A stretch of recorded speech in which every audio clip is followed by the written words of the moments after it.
മാർത്തോമ യുവജന സഖ്യത്തിന്റെ ആഭിമുഖ്യത്തിൽ നടത്തുന്ന ലെൻഡ് ഡിവോഷനിലേക്ക് ഏവർക്കും സ്വാഗതം. നമ്മൾ എല്ലാവരും സ്നേഹവും കരുണയും മാന്യമായ പെരുമാറ്റം ആഗ്രഹിക്കുന്നു. ഇന്ന് നാം ധ്യാനിക്കാൻ പോകുന്ന വചനം വിശുദ്ധ മത്തായി എഴുതിയ സുവിശേഷം 7-ാം അധ്യായം 12-ാം വാക്യം.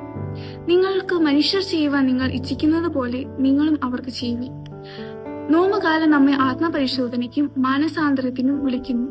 ഈ വചനത്തിൽ യേശു നമ്മളോട് വളരെ ലളിതമായെങ്കിലും ശക്തമായ ഒരു ജീവിത സത്യമാണ് പഠിപ്പിക്കുന്നത്. നമ്മൾ മറ്റുള്ളവരിൽ നിന്ന് പ്രതീക്ഷിക്കുന്നത് പോലെ തന്നെയാണ് നാം മറ്റുള്ളവരോട് പെരുമാറേണ്ടത്. എന്നാൽ പലപ്പോഴും നാം അത് മറ്റുള്ളവർക്ക് നൽകാൻ മറക്കുന്നു. ലെൻഡ് കാലം ഈ സമീപനം മാറ്റാനുള്ള സമയമാണ്. ചെറിയ കാര്യങ്ങളിലൂടെയും നാം ഈ വചനം പ്രവർത്തികമാക്കാം.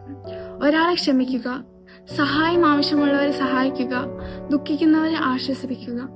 ഇത് നിയമങ്ങളുടെ കൂട്ടായ്മയല്ല, ഇത് സ്നേഹത്തിന്റെ മാർഗമാണ്. ഈ ഗോൾഡൻ റൂൾ അനുസരിച്ച് ജീവിച്ചാൽ നമ്മുടെ കുടുംബങ്ങളും സമൂഹവും കൂടുതൽ സമാധാനപൂർണമാകുന്നു. ഇന്നു മുതൽ നാം ചോദിക്കാം, എനിക്ക് വേണ്ടതുപോലെ ഞാൻ മറ്റുള്ളവർക്ക് ചെയ്യുകയാണോ? അങ്ങനെ ചിന്തിച്ച് പ്രവർത്തിക്കുമ്പോൾ നാം യേശുവിന്റെ സ്നേഹത്തെ ലോകത്തേക്ക് പകരുന്നവരാകും. ഇന്ന് നോമ്പ് സമയത്ത് നമുക്ക് ഈ വചനത്തെ നമ്മുടെ ജീവിതത്തിൽ നടപ്പിലാക്കാൻ പരിശ്രമിക്കാം. ആമേൻ.